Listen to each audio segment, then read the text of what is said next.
Got saved, now they acting like they know me. Like my life wasn't hard growing up at my grandma Lee's. Daddy was a fiend, mama was a fiend, uncle was a fiend, auntie was a fiend. I grew up to be a fiend, addicted to many things. Only thing that kept me sane was believing that there was a king. Better than me and everybody a part of the team. Jump stupid, everybody start sparking them things. It was 2700, Van Brunt, VBE. But like the new age mob when we stepped on the scene. Swinging one of our guys, you left with more than a black eye. When you see me, better know that I'm beating the odds. Not by my grace, but the grace of an almighty God.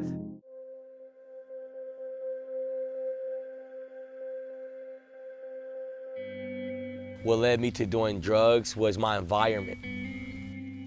My name is Samuel Smith. I'm from Kansas City, Missouri. Growing up for me was kind of hard. It's rough. I grew up most of my life in a home with my mother and took care of us herself. I was around violent people. I was around chaos and drama and selling drugs to my aunties and my uncles. 15 years old selling drugs to my uncle. It was normal to me. It wasn't like, oh my God, this is a broken life. It was normal to me. That was what I knew. My life was broken. Drugs, sexual morality, just been in bondage, just been stuck. I got to a place where it felt impossible for me to change. I've been wanting God, but most of my life feeling like I couldn't. Like there'll even be times where I would be in church with my mother and I'd be looking at the pastors dancing. I'd be like, man, that man look free. Like, I wish I can do that, but I felt like, but I'm just this old sinner. Ain't no way I can get up and be free like that.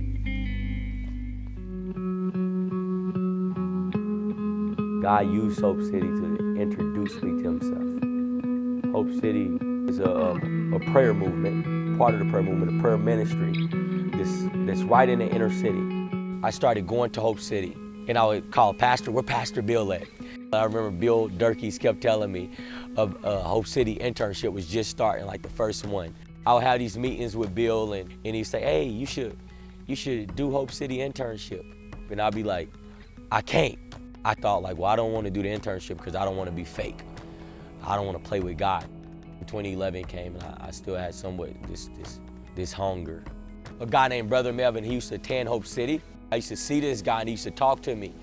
And I remember Brother Melvin started inviting me to these meetings. And he was inviting like other activists from Kansas City. People that was trying to clean up the streets of murderers and gangbangers and criminals and people like me. Yet somehow I'm in these meetings. Brother Melvin is telling me, you're gonna be a prototype of what God wanna do in the inner city. And I thought he was talking out the side of his neck. I thought he was crazy because he's sitting here telling me and I'm stuck. There's no way I'm gonna be saved. There's no way I'm gonna be free. And yet this man is telling me God is about to use you.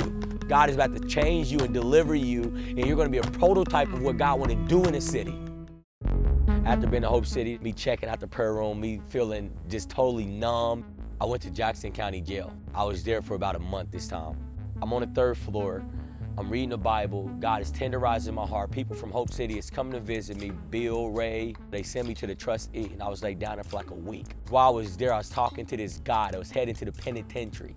I'm talking to him, and I tell him about the internship. I tell him my options, what I got waiting on me on the other side, but I didn't think I can do the internship unless I was on house arrest. I felt like, man, if I'm not on house arrest, I'm sure I'm gonna run off and get back into crap. And this guy, he looked at me. He said, do you trust God? And from that day, I've been on fire. It was hard, yeah, it was a challenge. It was times that I wanted to have outbursts, just snap. I mean, I was angry. I'd be thinking like, I'm gonna just lose it right now and forget everything. But it was just kind of like, God was like, no, you're not allowed to do that no more. So there was so many challenges. I was coming to life. I was coming into my destiny. I was being called forth into my purpose. I've been tried many times because of my change and ridiculed many times, but it's worth it. And I am longing to be free. Only you can say. I've been rapping. I grew up with a love for rapping, a love for freestyling. I remember even being in vacant houses with other kids because we was just out running the streets. So I remember 14 years old, 15 years old, being in abandoned houses, just up at late nights on drugs and just freestyling and us just going back and forth, you know, it was just ciphers. I am a person who have a passion to see people set free, to see drug addicts set free, to see single mothers healed, to see fathers that's not been fathers come forth into their position as a father, and to know the importance of what it means to be a father. I'm a person who have a passion to see families restored, and especially in the inner cities. I'm a man that's willing to waste my life for that, to see that happen. I would tell children or teenagers where it seemed impossible and they have been through hell, life have been broken, it feel hard, it feel hard to do good, it feel hard to stay off of drugs and to stay clean. I would tell them, stop trusting yourself and trust God and ask God to help. Don't trust their own strength. Don't trust their own wisdom. Trust God.